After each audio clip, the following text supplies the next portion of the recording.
Welcome, everybody, to another episode of the Can Mayonnaise Kill a Jedi podcast. I am your main host, the Artificial Dragon. I am your co-host, Darth Celine, coming to you via my new mic. Indeed, and today we have a special guest. Greetings and salutations. I'm Heretical Hatter. The Heretical Hatter. A pleasure to be here. It is a pleasure to have you. finally have you here, yes. But yes, this is our 96th episode of the podcast. It's a long time coming. I'm just using that meme from American Dad, because we are 4 episodes away from 100, our 100th episode. It is exciting, to say the very least. Yep. But before we get into today's very special episode, we're going to do our obligatory self-promotions. If you guys love our content, we have a Patreon at patreon.com/canmayo. Once again, that's patreon.com/canmayo. You could contribute to any amount, the lowest being $2 and the highest being $10. The Discord is open to the public, anybody can join. If you want to talk about general Star Wars lore, share memes, or just have a chill time with me and my co-host and Heretical Hatter over here, you could do that. We finally have our Patreon art piece, which is a lovely, underappreciated bounty hunter by the name of Sugi, and I'll share it to everybody in the chat so that you could get a piece of this, Heretical Hatter. Can't wait. Just give it a second. Always has to load. There it is. That is Well nice. done. Yes, she's got that nice bakery right there, along with a deadly looking knife. I'm more Yeah, I focused was on the like looking knife. at one thing and then the knife. And I was more focused on the knife, not the ass. That is very fair. But yes, if you guys want to download Sugi, you could contribute to the highest tier, which is the consular. You could download her as your background wallpaper, or even just print her out as your own personal poster. Get her while you can, everybody. And then next, I'm going to do a shout out to all of our highest tier patrons. We have Alan Lee, Alan Martinez, Balin Forn, Y Wolves, Brittany Digger, Darth Vapor, Dr. Embaz, Gobez, Josh Travis, Lee Fott, Milo, and Tristan H. Thank you, everybody, so much for supporting our podcast for the past 3 years, and I hope you are looking forward to more content like this. Support Celine's Cantina. Indeed, support Celine's Cantina. Anything new going on over there, Hannah? Not really, aside from 2 new characters that are currently in the works in their early levels, but I keep deleting one and remaking it, so it's like I want to get the design perfect, but with the new colors, they updated colors for Togruta and I think some of the other races. You can make a whole rainbow. Yeah, I've seen a couple of samples of the pink Togruta. It really stands out. Yes, you can make a hot pink Togruta, and I love it. One of these days, I gotta return to playing SWTOR. I've been busy with a bunch of things, but I really need to get back to SWTOR one of these days. You need to finish KOTOR first. Yeah, well, on the bright side, I am off of Terrace, so at least there's that. Yes. And how about you, Heretical Hatter? well, if you want to support me, I'm sure you will find a link to my channel in the comment or the description of this video. Oh, I will absolutely put it down there. And I'm currently writing script for episode 7 of my Star Wars X Warhammer 40k series, which is very exciting and also very daunting because this is like the first battle sequence I have in the whole series, and I'm terrified that I will screw it up. Ooh. So Oh, writing battle scenes. Yeah, that's always My a nightmare. challenge. Kind of going off topic a little bit, but I am writing a novella set within the 40k universe, and I know exactly how it feels. well, I will wish you luck. Why, thank you. Yeah, You no will need pressure it. at all. But yeah, with that aside, Heretical Hatter, what are we talking about today? The clunkers, the droids. Throwing in the racial slurs already, I see. God It's not a damn. race if they are scientific. Yes, as our guest star has eloquently put it, we are talking about droids, probably one of the most populous and most underappreciated quote-unquote races in the entirety of the Star Wars franchise. Yay! We All right. So before I get started, I have I'm going to do a little bit of opinions from both of you. What do you guys feel about droids? I'm honestly just indifferent about them. I mean, I like certain droids, as I've said multiple times. You know, R2 and Chopper are fucking war criminals, so Yeah. it's just like the way they have unique personalities is what I like about them. Yeah, that is very, very true.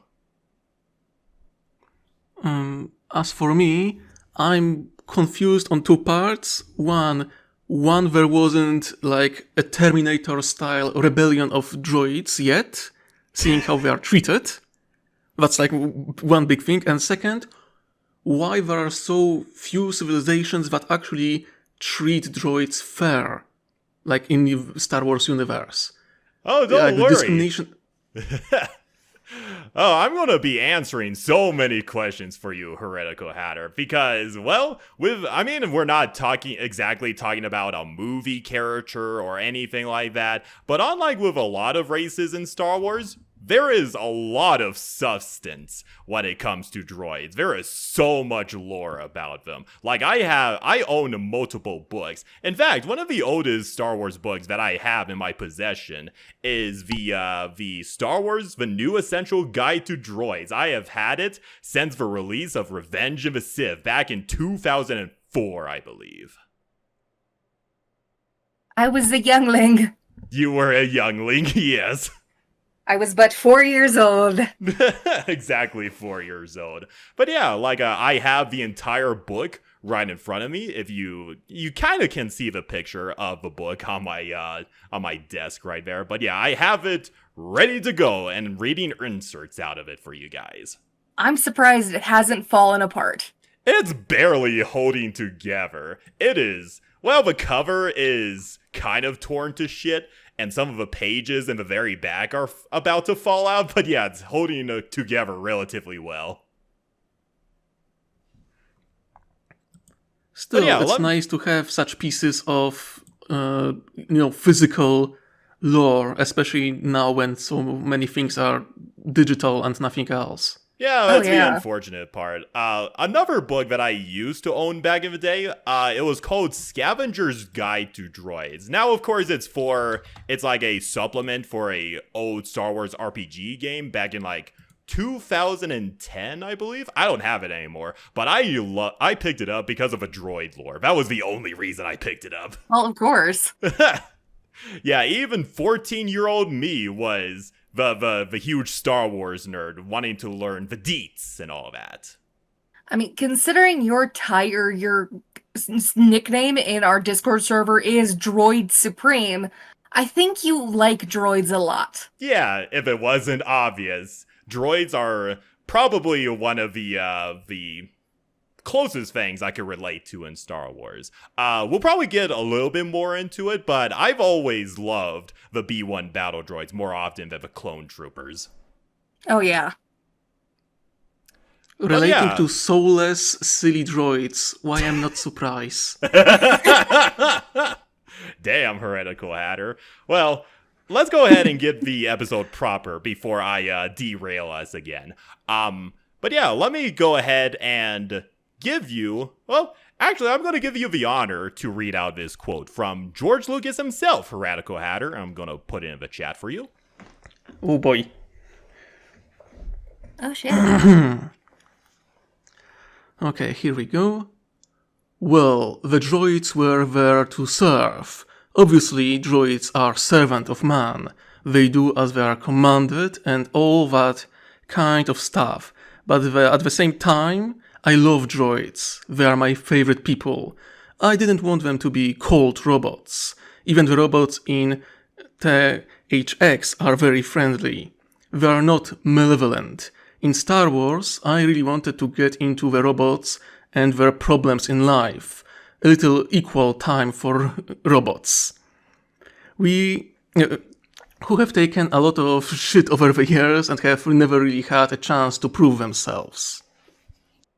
Interesting perspective. Yeah, and that is a quote from the creator himself, George Lucas. Even he absolutely loves droids. I mean, that kind of explains the whole opening of A New Hope, that it's just focused on the droids before we ever get to the humans. Yeah, exactly. Like, I believe from George Lucas's George Lucas's mouth himself.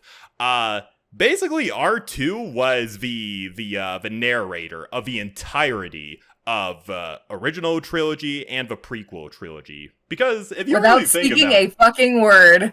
without speaking a word, yeah, because when he was doing the original draft for Star Wars, I believe it was called the Journey of the Wills, and it was basically from R2's perspective. So even from the bare bones concept, George Lucas wanted the entirety of Star Wars to be spoken from a droid's perspective.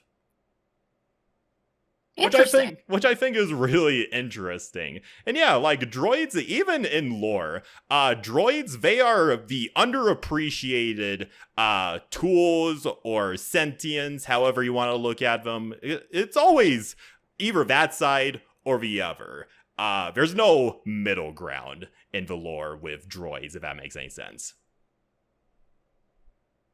Yeah, that kind of makes sense. Yeah. But anyway, so let me go ahead and give you guys a brief summary.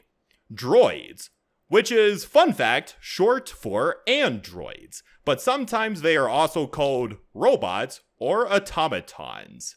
Of course, not every droid has artificial intelligence, but a good amount of them do have artificial intelligence. They are used in a variety of roles and environments, often those considered too menial or too dangerous for humans or other races to handle. Like, for example, I think there's like a droid out there that literally works in a smelting factory with temperatures rising over 800 degrees. They are specifically designed to resist that.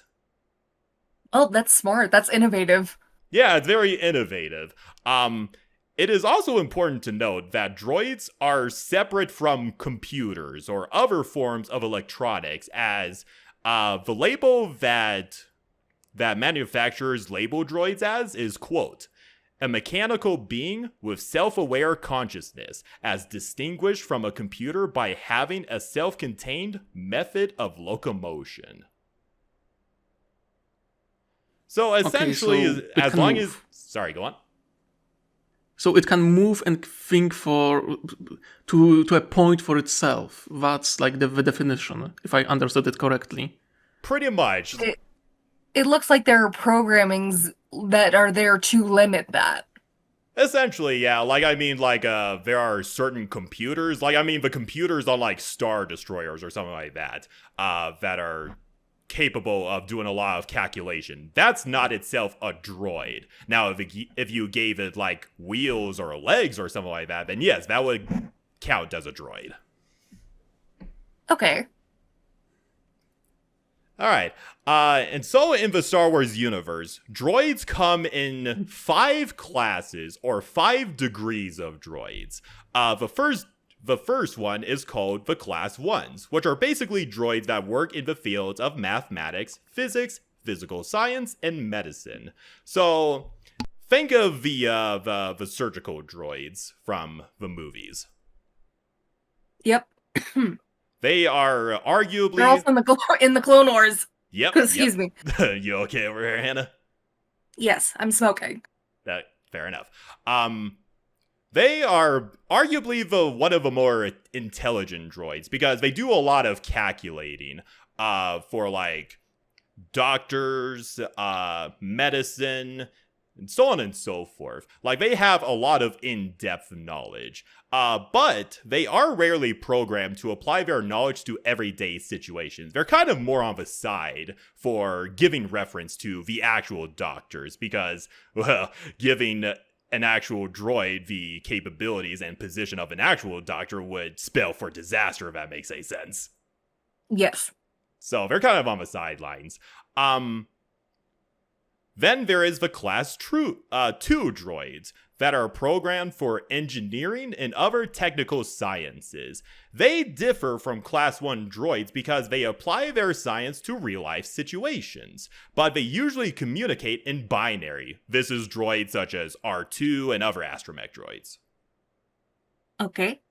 And then we have the Class 3 droids, which are programmed to interact with organics and are considered one of the more advanced type of droid. This would be like protocol droids, like C-3PO and so on and so forth. That's what I thought. Yep. And then we have Class 4 droids. They are programmed for fighting and often carry a variety of weapons. B-1 battle droids, so on and so forth. The droids that could kill people. That's what those droids are. Murder bots. Yeah, and they are... Hey, same wavelength. Good job, everybody. They are also arguably one of the most they are the oldest of all droids, because as with a lot of civilizations, if you make something new, the question always comes, can we use this to kill people? Why I am not surprised. And then the last droid type, which is the Class 5, are the labor units. They are the most simplistic droids of all. They are used for manual labor and basic stuff. Yeah, like the Gong droid. They are Class 5 droids. Shit, we need that soundboard. Gong. I'm actually surprised by... There it is, yeah. Oh, here we go. But I'm surprised, like... My god, so much potential! Yeah. I'm surprised by, like, which type is first and which type is fifth, the last. I was thinking that they would at least number them according to when they appeared. And it turns out that first droid was the type 3, which... a bit weird. I would think that labor and war droids would be 1 and 2.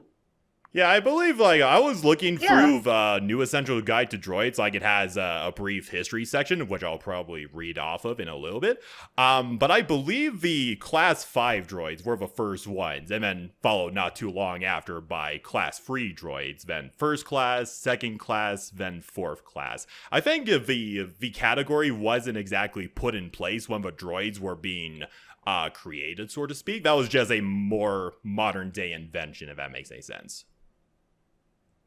Makes sense. Yeah. Yeah. But yeah, I just think it's pretty interesting. So that gives you a nice little designation of which droids go into where. Ironically enough, I do like the fact that some individual droids kind of talk about the class system. They're all like, well, apparently whoever made that system didn't have enough class. That's funny. It is so funny. But yeah, and then, of course, the primary language among droids is, if you guess this, you win a prize. Binary. Well, okay, yes, binary. But it's mostly called droid speak. It's fucking computer talk. But I will grant it to you, Hannah, because it is also called binary. Screeching in the 1 and zeros. Well, it's a lot. It's 0 1 0 0 1 1 1 1 0 0. Well, as we'll get into, Just said a slur. yeah, I know. Or if you wanna piss up the gong droids, is Gonkian. Ooh. Wait. We're doing it. There we go. Oh, I'm so glad we're doing this over Discord. This is awesome. But anyway, so it's not quite only ones and zeros. Droid speak also is composed of electronic beeps, bloops, buzzes, chirps, whines, and whistles. Just listen to R2 for that. Yeah, pretty much. That if you want a good frame of reference of what binary is, listen to R2. Insert soundbite here. Yeah, exactly. And of course, this is a language that could be spoken and understood by all droids. And some organics who spend enough time around droids can acquire some fluency in the language. They can't outright synthesize it, but they could pretty much pick up what those beeps and whistles mean, if that makes any sense. Exactly, because Luke fucking knows binary because he can speak to R2. It's Yep. I mean, like, I guess actually it's... noticed. Sorry to breaking, but I actually noticed that depending on where you, from which period of time of like Star Wars stories you take, like for example, Anakin Skywalker in the Clone Wars series, it's clear that he mostly understands R2, but in the older books, he really doesn't. Like there are moments where R2 like screams like a warning, and Anakin and Obi-Wan ignores him because they clearly do not understand what he is saying. No, that's a kind of an interesting observation. I never thought of that. Huh. Yeah, I noticed when I listened to the Labyrinth of Evil later that I noticed I've this seen that little book. detail. I need to pick it up. Yeah, I mean, I saw your opinions on Labyrinth of Evil, and oof. I'm looking forward I didn't to like talking it. about. I will be still looking first person to forward tell in history to say I didn't enjoy it, and now every one of your fans can jump me in the dark alley. Jesus Christ. Well, hopefully my community isn't that rabid, but no, I mean, like, I can understand where you're coming from, Heretical Hatter. That's like me saying Courtship of Princess Leia is actually enjoyable when a lot of people don't like it. Yeah, exactly. Like, I found it enjoyable, but at this point, we're kind of derailing ourselves, but I think it's kind of interesting to talk about. But yeah, that's an interesting observation. I actually didn't notice that. I'll have to re-listen to that book. Anyway, where was I? Okay. One good example of simple binary, for an example for you, is a whistle ascending in pitch was known as an affirmative, like, "Rrr." Why do we not have more droid sounds in here? Maybe I'll make sure to put them in later. Roger. Almost forgot about that B2 Super Battle Droid Roger. Roger. Oh no, you're gonna spam the living hell out of this. Nope, I will hopefully time it right. Appreciate it, Hannah. This is the first time for everybody, but let's continue. When I was doing a little bit of research, surprising, I did not see this in the new Essential Guide to Droids, but this little bit of information comes from the book called Galactic Phrasebook and Travel Guide, which kind of goes into the origins of droid speak. Before binary got its name, it was called Seabell 1, which is an ancient code-based language that consisted of only two sounds the droid could make. One for yes, and the other no. So they were all literally speaking in yes and no. Pretty much, yeah. Can you imagine how infuriating that would be? How the fuck did shit get done? I did come across a little insert with a certain droid model, the ASP labor unit, I believe, where a owner was like, okay, what is the problem? Is it the ion drive? Negative. The hyperdrive? Negative. The accelerator? Negative. Yeah, that would just had to be be so annoying. infuriating. Yeah, I know. Which I think is Like, absolutely what's wrong hilarious. with you? It's just a simple yes or no question. Do you think I'm fat? Does not compute. Oh, but okay, so after that, droid speak became a standard that was established by one of the bigger droid companies, Industrial Automation, which is the company that created the R series astromech droid. So they're the creators of R2 and all of them. Later, it became the standard communications for droids from many manufacturers, all of whom paid Industrial Automation a small licensing fee to use the language. So it's essentially, it's even the language of the droids is has a small fee coming. What's the word I'm looking for? Crap. What is it when you make an invention and you No, it's a patent, isn't it? Yeah, that should be that. Yeah, That basically. is like saying it is yours. Yeah, droid speak is basically the invention of industrial automation. Like, hey, guys, pay up if you want to keep using droid speak. Oh, they have to pay royalties. There we go, royalties. That's the other word I was looking for. Damn. They need to pay them all the way to like modern era. Usually the patents and royalties have like deadline. So with Star Wars Galaxy being thousands and thousands of years old, same for the droid technology, I would think that the royalties would not be used at this point. I mean, the lore is kind of vague. As far as I know, it's like a recent invention, 200 years before the Battle of Yavin.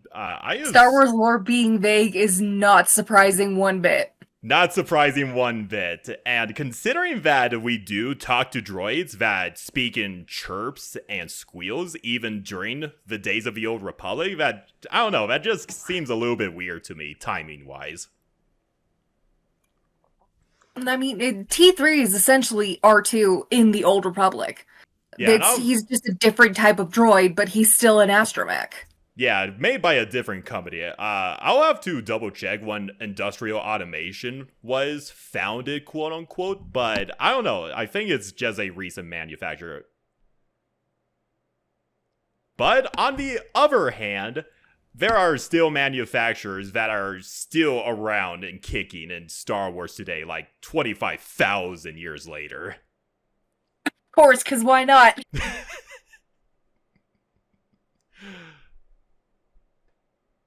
Well, let me see. I'm going to skip a little bit of this. You want to know some examples? I was looking at this article on Droid Speak on Wikipedia. There's actually some examples where you could synthesize binary to a droid. Let me share you guys some examples. That sounds like you would have to really know how to whistle. Like, yeah. When people whistle through their teeth or with their lip. Yeah. If you are a species with a beak, you are so screwed. Yeah, if you don't have lips, you're fucked. That is a very fair point. But I do like how there is even in-lore inserts of how to attempt binary. Yeah, that's actually pretty cool. That's a thing you wouldn't think about when thinking about droids. Also, this one should be pretty obvious right off the bat. Make a long, siren-like wail, meaning emergency.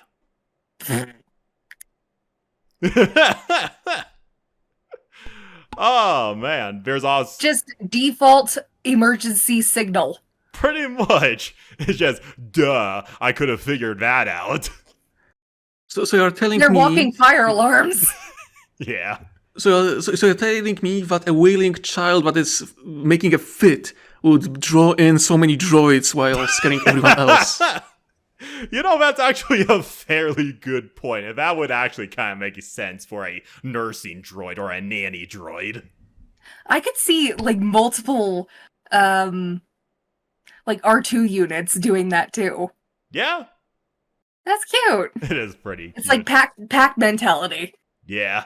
I think this one is also kind of sweet. Make a series of high-pitched whoops, which means please help me. Well, obviously that's just like police whoop whoop whoop. Yeah, pretty much. But anyway, so with that little thing about the basics on droids and quote-unquote their language, let's go ahead and get into their history. So, as with most things in Star Wars, the history of droids has always been a long and complicated one. Like we always talk about the history of the Sith and the Jedi and the times of the Old Republic, so on and so forth. The droids predate all of those motherfuckers. This is getting out of hand. Now there are two of them. Of course, Newt Gunray with that shit. I mean, I'm not surprised. The droid technology seems like it could and would develop on numerous different worlds at the same time. Oh yeah. Yeah, I mean, like, it makes sense. Like, even the oldest civilizations, like the Gree Enclaves and the Rakata, they have droids at their side. Yes, they do. Yeah, which I think was is... more thinking about, like, us, look at us today. We technically, right now, have, like, primitive droids. Yeah, that is And true we with are- a lot of AI that we have, like ChatGPT and all that. It's Yeah, not and we are fucking as nowhere smart near- as droids are in Star Wars. No, not For yet, now. anyway. But it But is a little bit it's concerning. scary to think about, though. Yeah, it is. But let me see. So, as I probably pointed out before, the earliest droids that we know of carried primitive behavioral circuit matrices that allowed them to learn and adapt to new tasks. So, essentially like ChatGPT or like Roombas of today, if you want a little allegory. That's hilarious. And yeah, like you pointed out, Heretical Hatter, I even put this in my notes, these earliest droids would have been considered Class 5s by today's standard. And then we eventually lead to planetary rulers starting to realize that binary load lifters with beam tubes welded to its frame would become an effective killer that could take more punishment than an entire platoon of organic soldiers. Damn. Yeah, so even back in the day, some planetary ruler out there was like, huh, how can I make this thing into a killer? The oldest story in history. Like when we created, well, I wouldn't say created, when we discovered fire, we soon used it to kill our enemies. I think that, like, Noble is a great example. Like, dynamite was created to help miners, and then we have bombs. So, yeah. That is fairly true. And of course, droid armies became the norm in the ancient days. That was until organics learned that these war machines could easily be tricked and outfought. So they slowly kind of, decreased and increased in relevancy, depending on how advanced the droid was in that day. Well, I mean, look at all the Looney Tunes bullshit they pulled on the B1s. That is You could very easily true. outsmart a droid. And then we introduced the commando droids, which were no clankas. I mean, it's kind of ironic compared to many other stories where the intelligence of droids or droid-like machines usually, like, outgrows their creators relatively quickly. Yeah, that is true. And I mean, like, in lore, I believe most droids can think and process information at the speed of light, so that makes sense. How fast did the hive mind work? Oh, way faster than any normal droid, Hannah. Well, no shit. I wish I could pull up that quote, but I know exactly what you're referencing.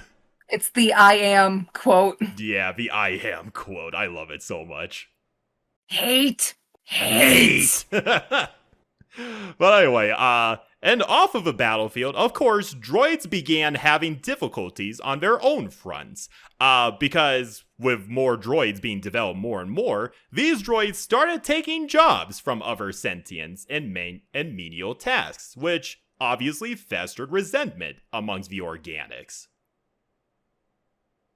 You know, the classic, they took our jobs! Oh my, they took her job! They took our jobs! I do remember that it was like a plot point in Dooku Jedi Lost, that when Dooku returned to his homeworld, his father was replacing all the workers and all the soldiers with droids, causing resentment and breaking of society. Oh yeah, just to save money. Yeah, that is a very common plot point in the entirety of the history of Star Wars. It's not anything new. Now I need to reread Dooku Jedi Lost. It's sitting right there on my shelf. Yeah, I'll probably buy it on Audible and listen to it. I need to buy it on Audible, because it's a fucking play. Yeah. And, of course, eventually droid companies invented a further groundbreaking technology, which is called the Droid Brain, which greatly boosted the capabilities and computing capabilities, which paved the way for the creation of Class 1 and Class 2 droids. Nice. Yeah.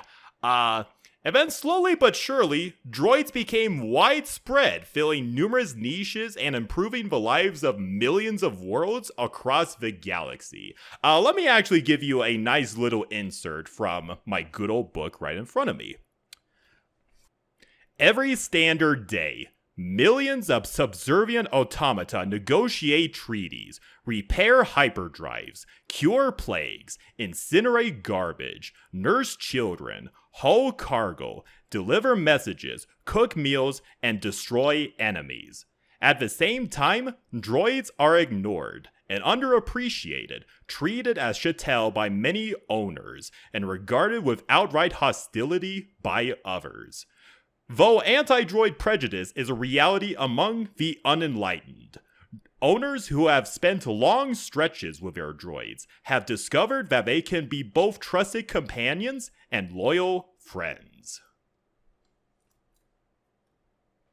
Well, that's obvious. So you gotta keep this in mind in the context with why doesn't the Star Wars galaxy just simply get rid of droids? You gotta keep in mind that they literally, without droids, galactic societies would just crumble. Yes, because, okay. What kind of person would be willing to do a job that, has you hanging off the side of the Senate Tower? That is very true, yeah. You know? The droids do the jobs the sentients don't want to do. Yeah, exactly. But Yeah, it makes sense. Yeah, but because of that very nature, droids were always doomed to be treated as second-class citizens at best, and almost akin to slaves at worst. I mean, that's also the idea of you at least consider them sentient at all. That is if you consider them sentient. But a lot of people in the Star Wars galaxy do consider droids sentient, because at around this time, there were both anti-droid sentiment and pro-droid sentiment. There are numerous organizations that are outright protesting that they need to give droids rights. Let them be protected underneath the rights of sentience within the Galactic Constitution. And even That's pretty cool. Yeah, it is pretty cool. Let me actually pull up another insert from the book in relation to droids' rights and all of that. Organics resentful of droids spawned an extremist fringe, which expressed itself through coalitions such as the Organizations for Organic Purity. In response, voices were raised among their ideological opposites, those who viewed droids as sentient beings and their function in society to be indistinguishable from slavery. These pro-droid groups include the Moderate Coalition of Automaton Right activists and the extremist Mechanical Liberation Front. They became known for public rallies in support of droids' rights and occasional terrorist bombings of manufacturing plants in the name of droid freedom. One of the more recent cases advanced by droids' rights activists is the plight of so-called brilliant missiles, explosive armaments that contain such advanced target selection hardware that they have arguably become sentient. Yay, The NSA is extremism. totally gonna flag me for this, but yay, terrorism! Yay! Yeah, even on both sides, terrorism is allowed. I wouldn't say allowed. Encouraged, I suppose. What the fuck? Anyway, I I'm mean- sorry I cut you off, Hatter. No. I fully agree. I also like thinking about this sentient missile, which is, it's one thing to make a kamikaze missile. It's nothing new. making it actually kamikaze, the sentient missile. It's a new level of screwed. Yeah. Kamikaze missile! Oh my god! I remember when our third co-host was still around, I talked to him about the brilliant missile, and even he was all like, what the fuck? Hang on.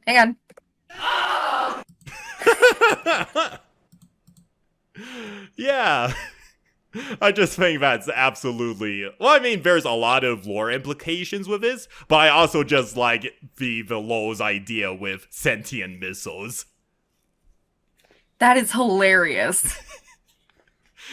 And, of course, during the early days of a Galactic Republic, like, this is roughly in between the Great Hyperspace War, where Naga Sadao ran away, did his family JoJo family technique and all that. And right before XR Kun with his old Sith War, the Republic were actually looking to give droids rights and give them equal protection under the Galactic Constitution, so on and so forth. However, okay, so to answer your question earlier, Heretical Hatter, droid uprisings are fairly common in the Star Wars universe. Really? Yes. Like, okay, I didn't know that. I mean, like, in Makes the sense. old days, they were kind of minor. Like, a couple of cities may have had droids uprising due to, like, malfunctionings and all that, but nothing too serious. It could easily be quelled. However, there is one revolution that trumped them all, and it is called the Great Droid Revolution. Insert, do you hear the people sing? As original name as you can come up with. Yeah, so Yeah, the Great... We do have a little of history and lore behind the Great Droid Revolution. This happened 4,015 years before the Battle of Yavin, so a long-ass time ago, let's just say. So there was this certain assassin droid that thought to itself, organics are kind of dumb. I want to kill all organics. And it decided to basically spread a certain virus to fellow droids to start a great revolution on the capital of Coruscant itself.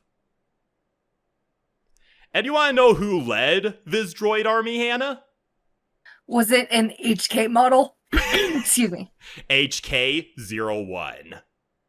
Of fucking course. The ancestor of HK-54 himself. Jesus Christ. So yeah, even Those the guys. damn meatbags. I wish I could do a good HK, like, translation joke, but I'm not that good at it. It's like, translation, or, expression hilarity. The ancestor of HK-54 was all like, organics are stupid. Alright, time to lead a droid rebellion. And this rebellion was so devastating, it devastated all of Coruscant itself. And basically, both the Republic and the Jedi had to get involved. Droids got so out of hand, the Jedi had to get involved. Yeah, and there was a certain Jedi who came up with a technique, which is basically the origin of a stun droid technique, where they basically turned off their electronics from within. That's just an EMP. Yeah. A forced EMP. And at around this time, the Republic military both had soldiers and droids. They were pretty much working as equals. So you can imagine how the Republic soldier back in the day found a droid that it treated almost like a friend, just decided to turn on you with its gun and decide to kill you. It's Droid Order 66. Pretty much, yeah. Now, of course, the... Order 66. Pretty much that. And of course, I mean, this rebellion... sorry. I was just going to say that I know a little bit about the Coruscant and how reliant they are on droids. Yeah. And imagining a rebellion there, of all places, that had to be really devastating. Yeah, exactly. Coruscant of all places. Yeah, that's pretty much the one place you do not want droids to rebel at. And of course, eventually the Great Droid Revolution was quelled, thank goodness, and HK-01 deactivated, like it did. I mean, like I say, he's deactivated, but there are still HK units operating still in the old days of the Old Republic. Yeah, no shit. But this was pretty much the single event that pretty much squashed droid rights movement for centuries. Yeah, makes sense. If a droid suddenly turns on organics, it's like, oh, that's not good. Yeah. And then afterwards, there were like huge restrictions and limitations on droids. And I think they were kind of thinking about banning all droids, but considering how widespread they currently are, that would be basically shooting yourself in the foot. Yeah. But to kind of, placate the governments and the populace of the galaxy and all that, many droid companies placed more restrictions on their droids. Like restraining belts, they're basically already mainstream among droids. But there was also other things like regular memory wipes. There were also oil baths to basically placate the droids. Well, yeah. But I do also remember that basically... You don't want your droid getting rusty. Yeah, that is very true. But like a couple of centuries would go by, and droid technology would kind of stagnate for the next couple of centuries. But then droid companies are like, you know what? Screw this. Maybe we should push the limitations on droid intelligence. Why the fuck not? Oh boy. That of course, never goes wrong, never. And I mean, like, there's a lot of droids in history that basically were plagues. Well, I wouldn't say plagues, but a large nuisance across the galaxy. Like, there were if you remember from our History of the Sith episode, Hannah, there's like, do you remember the Craft, who were, the Sith cultists from Eulacaldroma? Yes. They were infamous for using craft war droids, which were so scary and influential that the chassis of General Grievous was made in resemblance to those droids. Oh shit, really? Yep. I'll actually send you guys a quick picture of these guys. Yeah, it's a huge paradox, because droids, If we go purely in the lore of Star Wars, droids, they aren't exactly malevolent. They're just doing what they're programmed to do. They're killing you. I mean, they're not evil, it's just doing what it's made to do. It's kind of a Exactly, paradox. Murderbot. Yeah, exactly. Like, it's kind of a little bit of a paradox because people outright hate droids. Because it's very easy to victimize a machine that has no way of defending itself instead of going after the corporations.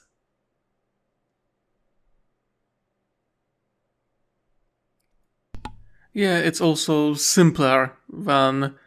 It's easier to strike down than strike up. Yeah, pretty much. So droids are easily victimized throughout history. Even though they brought a lot of death and destruction, in all fairness, still, they were just doing what they were built to do.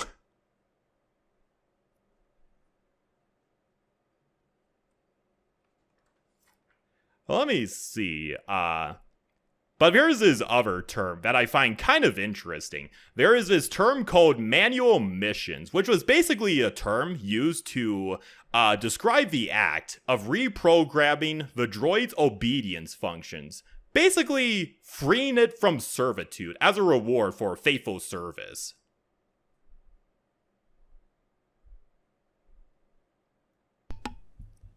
So yeah, I just think it's the concept that you could actually free droids from servitude and let them live their everyday lives. I just think that's a kind of heartwarming concept to think about. That is. It is very heartwarming. Yeah. And of course, one of the biggest high points, or low points, however you want to look at it, is with the Clone Wars, where you have the creation of the largest droid army the galaxy had ever seen.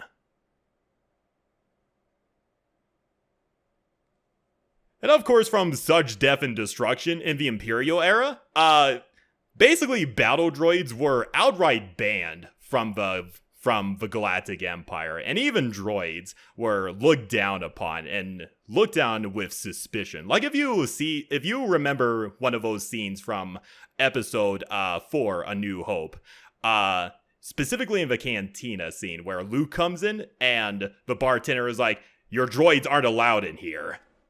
Yep, R2 and C-3PO have to go outside. Yeah, that's kind of a low point for droids, especially in the Imperial era, because they're not looked upon with a lot of positive outlook, if that makes any sense.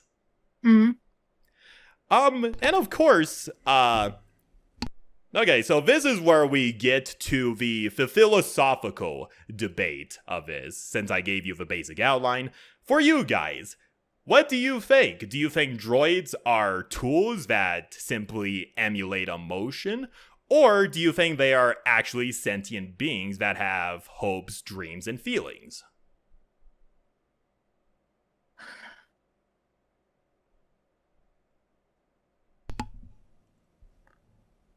Well, Celine is stalling, so I will try to I'm get not my stalling, I'm point. trying to think. It's okay. I'll let you go first, Heretical. Okay, so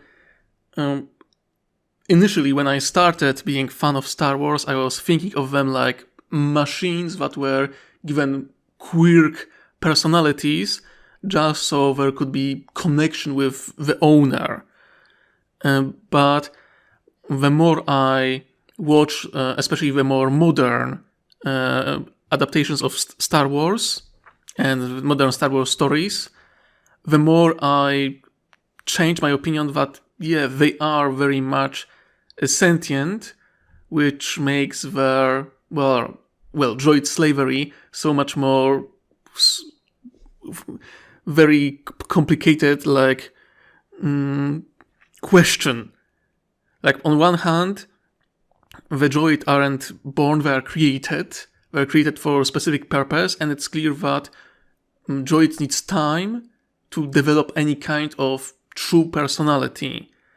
But on the other hand, be it from mistake, bug, or its actual feature, we see droids express fear and even pain, which is really, really, really like bad from my point of view, because there is one thing from making droids intelligent and making droids feel pain.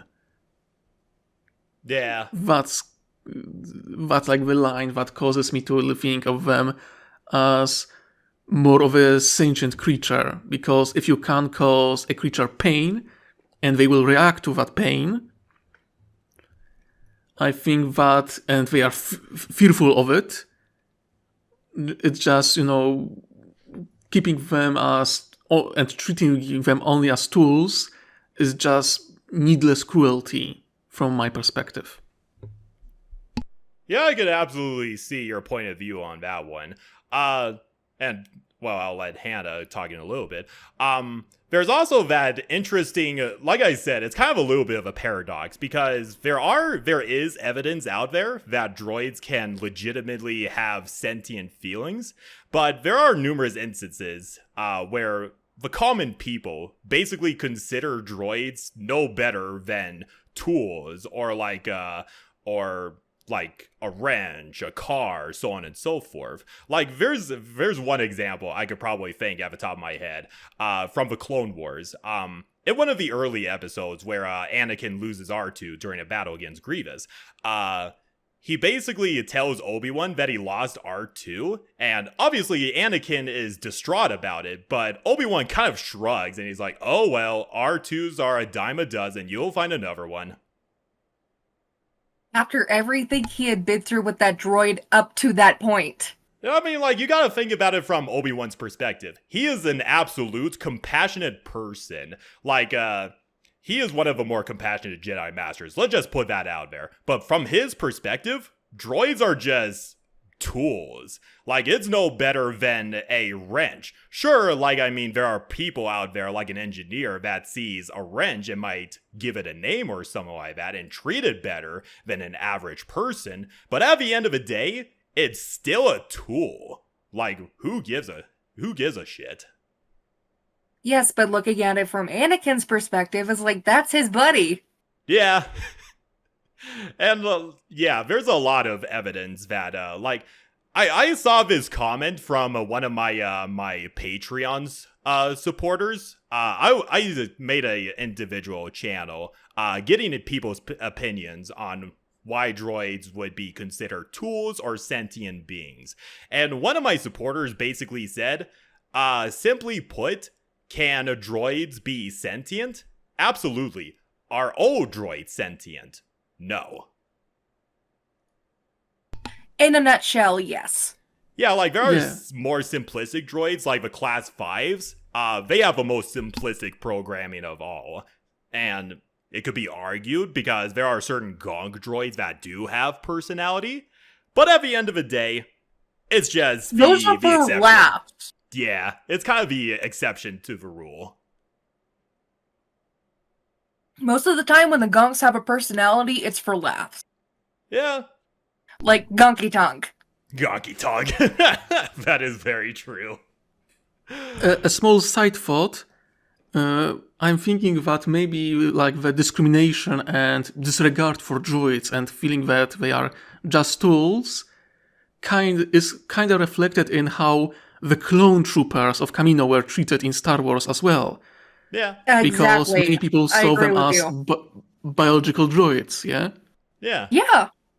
Yeah, that's kind of one of the things that makes me think that, ironically enough, the B-1 battle droids and clone troopers would be kindred spirits, because let's be completely honest, they are both mistreated, and varying degrees at least. I mean, like, there aren't any separatist commanders that treat them with respect, like Plo Koon does with the clone troopers, but you could see the obvious... Cough, Pong, Krell. Yeah, but you could see the obvious similarities in how they are treated by the separatists and the Republic. Yes. And that's one of the reasons why I love the B-1 battle droids. They're just kind of a bunch of goofballs. They are. I love that they're so goofy. Like, they never asked to commit war crimes and kill innocent people, but it's what they were built to do. And they accept that. It's just like, okay, moving on. Roger. Wait. One of these days, like, we're talking... Roger. Yeah, we're talking about droids right now, but when we get down to it, there are so many droids, I could easily do an individual episode for each model of droid. But just to give you a little bit of a lore tad bit, the B1s originally were connected to the central control computer, which means they could act as a hive mind. They aren't individualistic or anything like that. But after the invasion of Naboo and the control ship went boom, the Trade Federation decided, okay, we need to get rid of that little weakness and actually give our droids individuality and droid brains. However, these droid brains were such low quality that the B1s that were given these new brains were overwhelmed. They couldn't handle it. So they were based... They had anxiety off the bat. Yeah, pretty much. That is too funny. Yeah, like, what's the exact word I could think of? These new B1s were, having a lot of diagnostic issues, and they exhibited behavioral anomalies, aka they were too damn chatty. That's what happens when you give sentience to droids. Yeah. They They don't know finally how have to ability handle to it. express themselves. Yeah, they got overwhelmed. Yeah, it's essentially like the equivalent of a child learning how to speak and eat food, so on and so forth. Then they're thrown into a war and said, go kill them. Yeah. That's how I look at it, I suppose. But there was this one comment. Sorry, go on. No, I just wanted to point out that in the end, Celine didn't express her philosophical thoughts on droids yet. Yeah, sure, go for it. Shit. You know, You're not escaping. I do kind of agree, like, droids are tools, but they do have a degree of sentience because, you know, you see Chopper wanting to go, like, get his other fucking matching arm. Or, you know. And so, but Ezra explicitly tells him, no, you need to stay here. The droid says, fuck you, goes and does it anyway. Yeah, that is very true. There are way too many instances of droids outright showing the initiative and having hopes, dreams, fears, and wanting to be something more, if that makes any sense. I would say, like, I don't really have a solid stance on it. I'm just kind of like, I don't even know how to describe it. Yeah. That's kind of the other thing. Of course, I'm going to use a lot of references for other sci-fi franchises because let's be honest, droids and the question of artificial life being sentient isn't exclusive to Star Wars. You can see this in a lot of sci-fi franchises. Perfect fucking example, or Exhibit A, Terminator. Yeah, that's the I wouldn't say the grandfather of those examples, but I suppose the modern grandfather of those kinds of things. Machines running amok and so on and so forth. Does this unit have a soul? Anyone know this quote? I was waiting for you to come in with the GF quote there.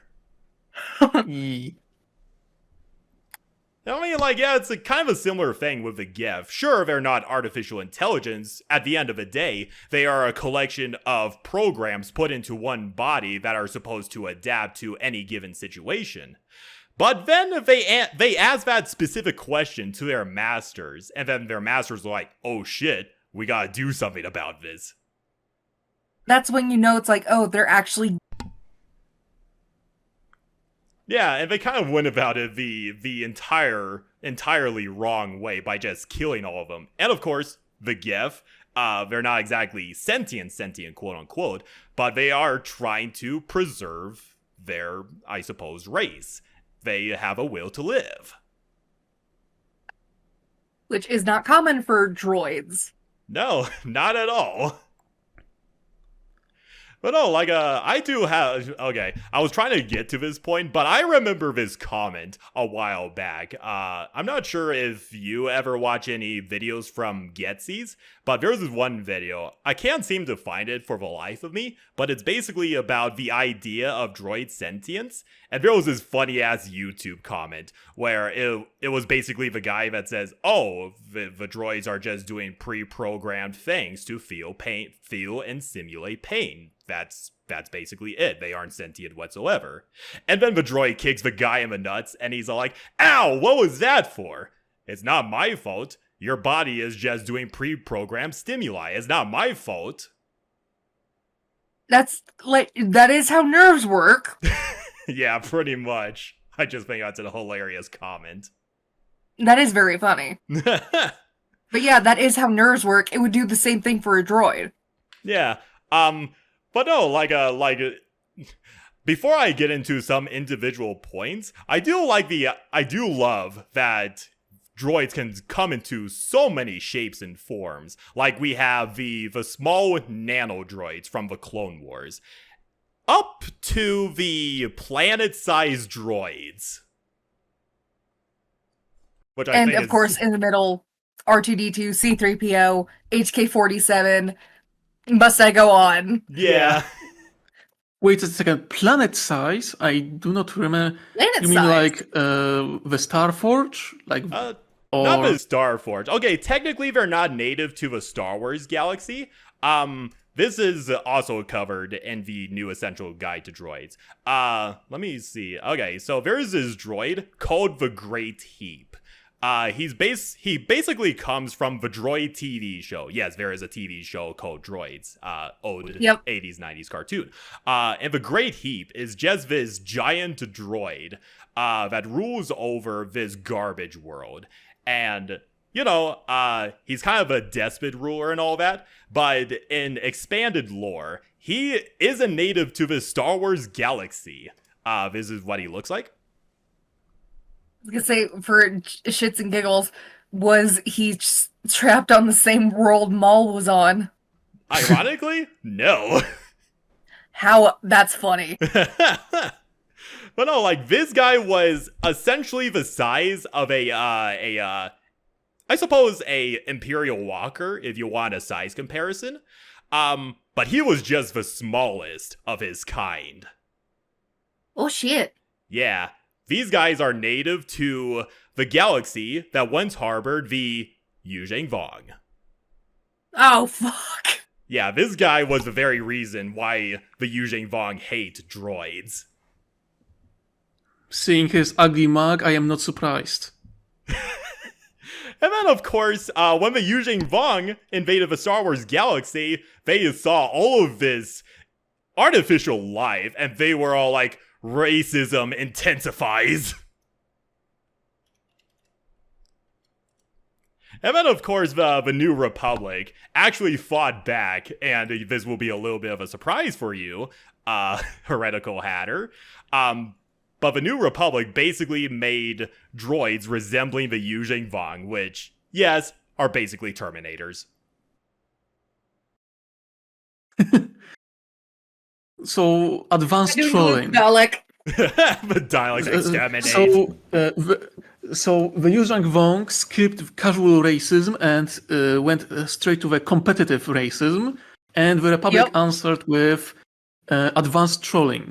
Yeah, like these droids were literally programmed to use battle cries such as "We are greater than the Yuzhang Vong." How fucking petty. I love it. I know, right? Yeah, during the Yuzhang Vong War, the droids were basically heroes among the organics. Like, there was a cadre of B2 super battle droids that fought back against fire breathers, which are basically War of the Worlds, giant creatures, and they were given medals for their service. Hell yeah. Yeah, I think it's really, really touching. But on the other side of things, the Yujing Vong hated droids so much that when they invaded a planet, they basically enslaved / killed all the organics. Then they just gathered together all the droids into a large pit and basically dumped lava in it. It is pretty fucked up. From what little I know of Yuzhang Vong War, it's like the Republic started using their hatred of droids to so the Vong would spend their resources mindlessly. Like their hatred blinded them, and they were so focused on destroying droids that they missed, forest for the trees. Essentially, yeah. I mean, like, of course, there can be some exceptions. Like, a lot of military commanders kind of saw it for what it is and decided to not focus on droids. But yes, that is mainly true in the Yujing Vong War. Yeah. But also, a kind of a little funny little side note. The Yujing Vong, which are called the YVH series battle droids, I know I'm kind of going back to the Yujing Vong, but they kind of have like little sleeper agents that kind of disguise themselves with a specific organism. These droids, they have sensor packs that basically sniff out these disguised Yujing Vong. They have droid noses. Yeah, pretty much. They even equip that with little mouse droids. I love that. Just sus. Sus. Is that a Yujing Vong? I just think it's absolutely hilarious, but also it also gives credence of droids being on heroes of the galaxy. Oh yeah, absolutely. For once. For once, yeah, I know, man. But no, like, what's another thing I could wrap around to? Like, there are a couple of examples, some noteworthy examples I want to throw out for droids showing emotions. There was this good example I remember seeing during the Yujing Vong War. Well, more likely after the Yujing Vong War. As we all know, Chewbacca died during the first year of the war. May he rest in peace. Rip. Crushed by the moon. Yeah. Crushed by a fucking moon. Kind of a badass way to go out, let's be honest. That is the badass way to go out. Yeah. After the war, C-3PO was actually compiling like a little memorabilia of Chewbacca, basically interviewing people that knew him, like Luke Skywalker, his family, and even a Trandoshan mercenary that survived a close encounter. And C-3PO kind of thought to himself, like, he had these feelings, but he didn't know how to he didn't know how to express them. Yeah, he didn't know how to express them. Like, he's feeling to himself after hearing of these words of Chewbacca and the great things he's done and the sorrow that came with his death. C-3PO outright said, "I am feeling something, but I don't know what it is." Aww. It is very, very sad. That's really cruel. Like, you give a machine ability to feel feelings, but not to comprehend them. Yeah, I think that's a fair middle ground. He didn't know what he was feeling. He couldn't express it at all. Yeah, like, they do emulate emotions. Like, basically, when C-3PO is running away and saying, "We're all going to die," that's basically him emulating his self-preservation protocols, if that makes any sense. Well, duh, obviously, he's the panicker. Yeah. Yeah, especially with a Class 2 droid. They're meant to interact with organics. They're not made for war. Yep. But, yeah, I just think that's a really interesting thing to look at it. A fair little middle ground. Like, they're capable of not emulating emotions, conveying or feeling emotions, but they don't know how to convey it properly. Exactly. And I think, I know I'm just listing off examples, but I'm just the droid nerd over here, so you'll have to excuse me for that. There's actually okay. As much as we hate the sequel trilogy and all that, have any of you ever wondered why C-3PO had a red arm in the first movie? No. I thought it was No, just I a refuse to continuity be error, but I interested in think what's- there is a reason. There actually is a reason. It was basically a little bit of a memorabilia with a droid that he lost on the field. Oof. Okay. So It's so heartwarming that we were informed about this great loss of C-3PO friend in a movie. It means so much to us. no, like of course there's an entire comic that surrounds this released afterwards. But Of course, it's in a fucking comic. like okay, but as I was saying multiple times, the execution of the sequel trilogy was bad, but I think there's a lot of potential with a lot of things that went into it, if that makes any sense. What do we always say? Potential. Potential. That's no. the worst thing of all. Yeah, unfortunately. But another example that you might agree with me, Hannah, is the example, enters stage left, the GOTO droid. Godo. One of the companions from Knights of the Old Republic 2. That is a fucking enigma I have yet to figure out because I also, one, the game is unfinished. Yep. Two, he's not expanded upon enough before you finish the game. And it's like, what the fuck? But yeah, that is fairly true. But from the videos that I've seen recently, and of course he appears in the new Essential Guide to Droids, Yes. he is a very fascinating character. He's a crime boss droid. Yeah, pretty much. I mean, like, originally he was made by the Republic. He's an infrastructure planning droid. Basically, he was created by the Republic to restabilize the Republic because Revan and the Mandalorians basically shit went sideways with them around. Well, technically he did, because he found the exile. Yeah, but initially, like, he was given a simple task with two simple caveats. Stabilize the Republic so long as it is legal. The problem is, Godu, he looks at this and he's like, I can't do what the Republic is asking me to do. I can't stabilize this mess of a government without breaking a couple of rules. Like, he literally called himself a broken droid because he looked at these two rules and he's like, that's stupid. He's like, that does not compute. Does not compute. Oh, cool. I mean, imagine if you were created for a very specific task, and the moment you comprehended your role, your reason for existing, you comprehend also, oh yeah, you've given me literally an impossible task. Yeah, it's like, I don't have the Right? ability to do that.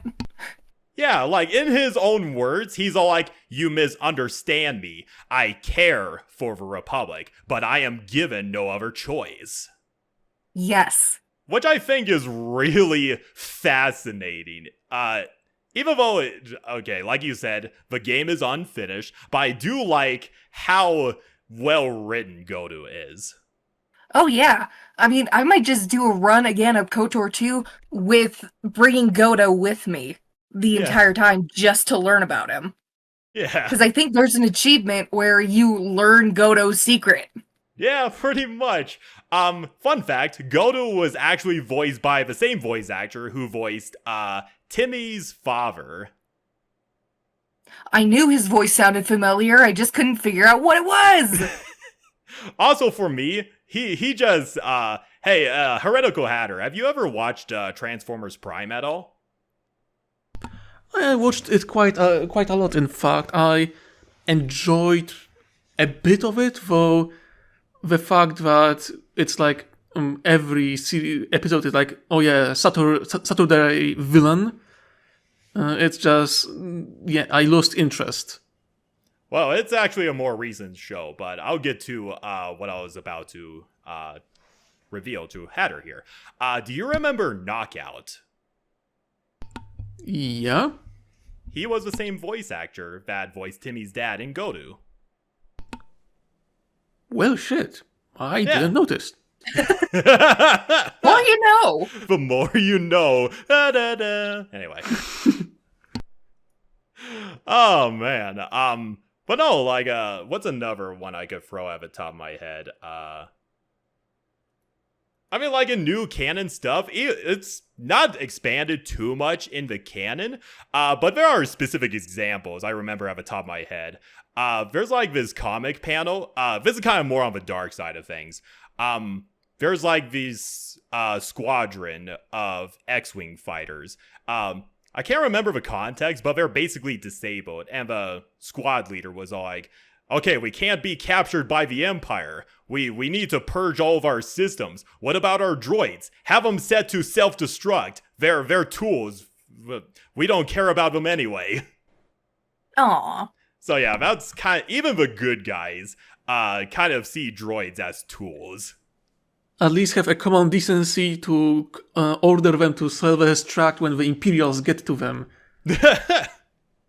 And Yeah, take the Imperials out while you do it. Yeah, and there was this other comic panel. I tried finding the source, but I cannot find it for the life of me. Basically, Princess Leia was talking to this administrator droid, and she was like trying to talk about the worthiness of a rebel cause, so on and so forth, freedom for all sentient beings. And the droid was flat out said to her face, "You mean freedom for all organic beings?" Like, Yes, he was exactly. he was just looking at her unconvinced. Which I think is an absolute hilarity, throwing that right back at Princess Leia's face. I mean, let's be honest, like the line, I noticed that both with Leia and with Padme, that yeah, Leia is very much about the freedom, but not of mechanical machines. And for example, Padme is all about peace, and yet during the crisis of Naboo, she was first to, we are going to fight. Yeah. So I think it runs in family. Oh yeah, it does. It really does. Leia is her mother's daughter. Yeah, that is very true. Like, there are so many droids. I legitimately think that droids are probably one of the more fascinating characters in all of Star Wars. Of course, I love Grievous. I love Dooku.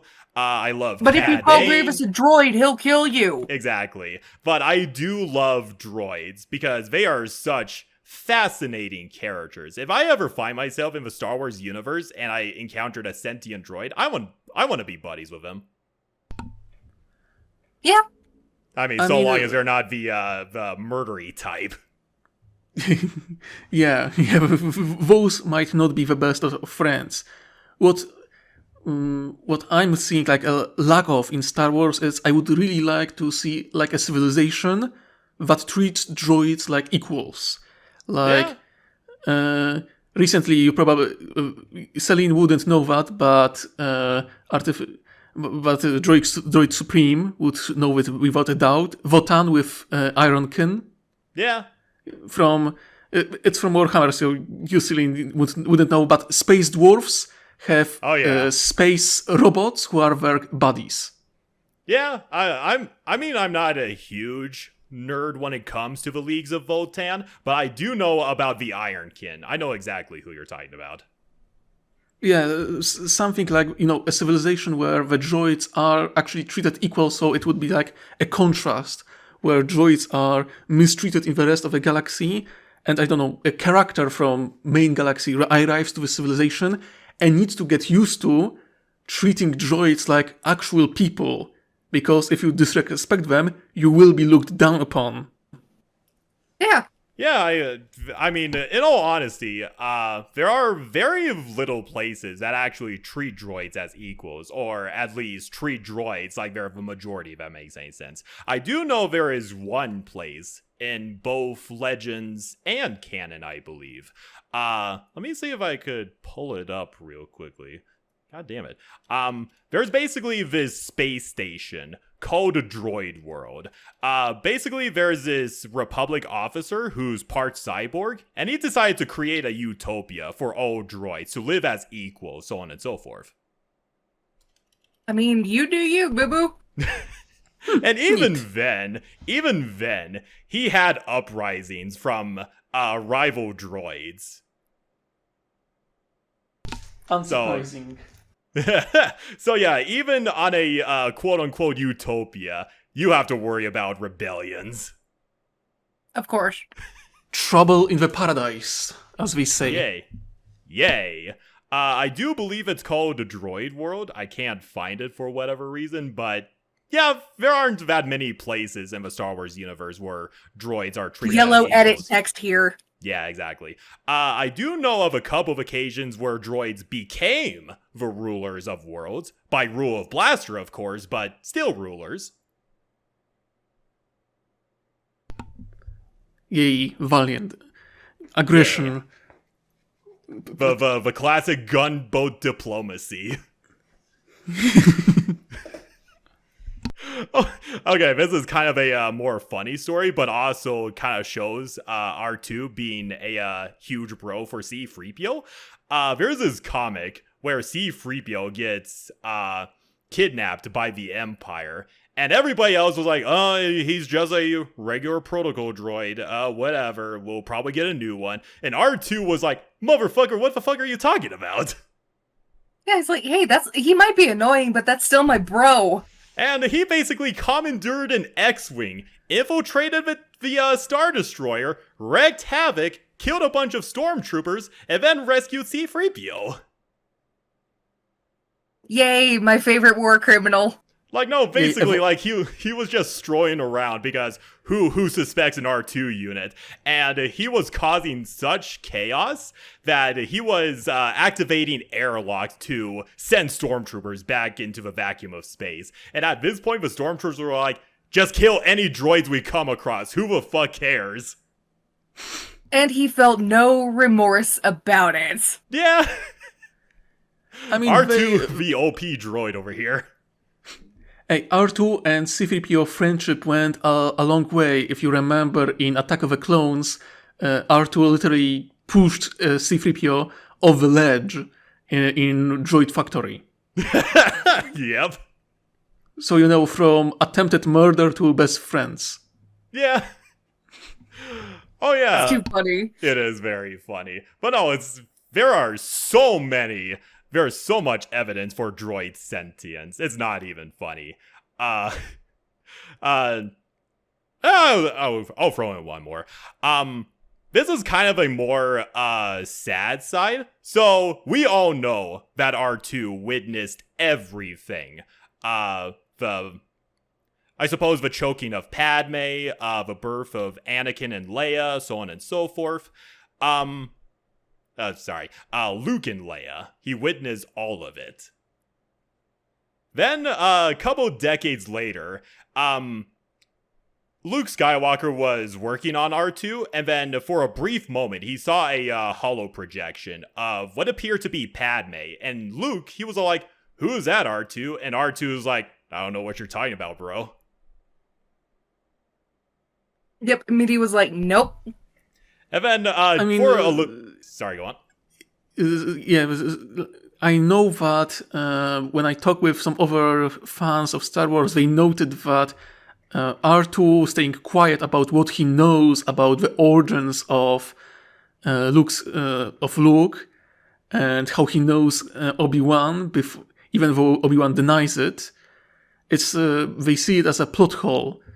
Though Yeah. I mean, Obi-Wan just thought it was just another random R2 unit. Who the fuck cares? Yeah, I also look at it that way, and also I think that I think people underestimate how much R2 actually knows. Like, R2 wouldn't know precisely that Anakin is Vader. At least, yeah. I don't believe that he ever connected the dots before Luke informed him. Yeah, that is also true. Yeah, because he wasn't at the temple. Yeah. But no, like, for a little bit of context for when this exactly happened. This kind of happened a couple of years after the Yuzheng Vong War, and the galaxy had to deal with Achilles, another extragalactic threat, but we'll get Oh, there. into the Darkness trilogy. Yeah, this is where that comes in. Luke was kind of curious, and he kind of wanted to dive more into R2's memories, but R2 was literally begging him. Like, he was saying, "You do not want to know the secrets that I hold." That's so sad. And like Luke Skywalker was trying to get him to do it, and like he literally was hanging on a wall, basically begging him not to access his memories. There's a lot of trauma and war crimes there. Yeah. Oh, yeah. But then a little bit later, he was kind of forced to indulge what he had in his memory banks because Mara Jade, Luke's wife at the time, the Killigs basically labeled her as the murderer of Luke's mother, which of course doesn't line up properly, but No. they didn't know the context behind it, and R2 was kind of forced to give him the better context, say, no, Mara Jade is innocent. This is actually what happened to Padme. Yeah. It makes sense that the Killiks would kind of get things wrong, because even within their massive fucking hive mind, they only have fractions of memories from their joiners. Yeah.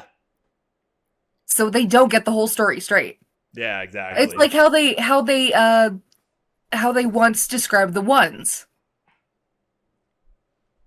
Yeah, it's just a nice little thing. I could go on and on about individual droids showing sentience, but I'm not gonna bore you guys to death with my I was rambling. gonna say, it's almost 1 in the morning. But anyway, do you guys have any thoughts before I end things here? I'm not really sure if I have a solid perspective on droid sentience, but I'm definitely, like, on the positive side. I don't think droids are slaves or tools or anything. But you could definitely see why the galaxy would see them as such. Absolutely. Yeah. From my perspective, I think that the subject of their sentience wasn't properly explored. I know there was an attempt in a solo movie, which wasn't great. Yeah. But I mean, I hope that, well, hoping with anything with Disney Star Wars is Hope doesn't exist with Disney Star Wars. Damn. Yeah. It's a foolish hope, but Core message of Star Wars does not exist in modern Star Wars. Yeah. Exactly. Yeah, but with Andor and Andor, for example, explored the droid sentience a little bit.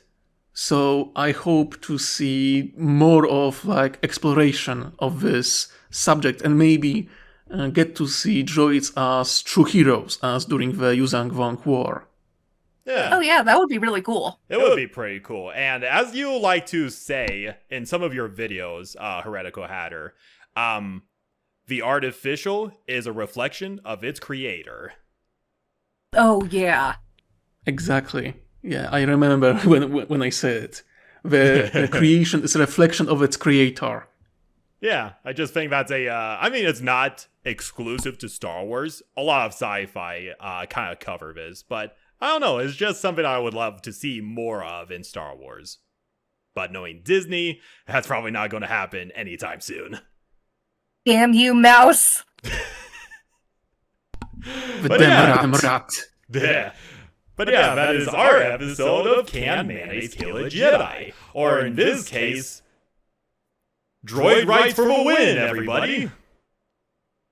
Yes, this Sith is for droid rights. We are officially advocates for sentient droids. I'm not too sure about the sentient missiles, but everybody else is good. Sentient missiles going to have oil buff.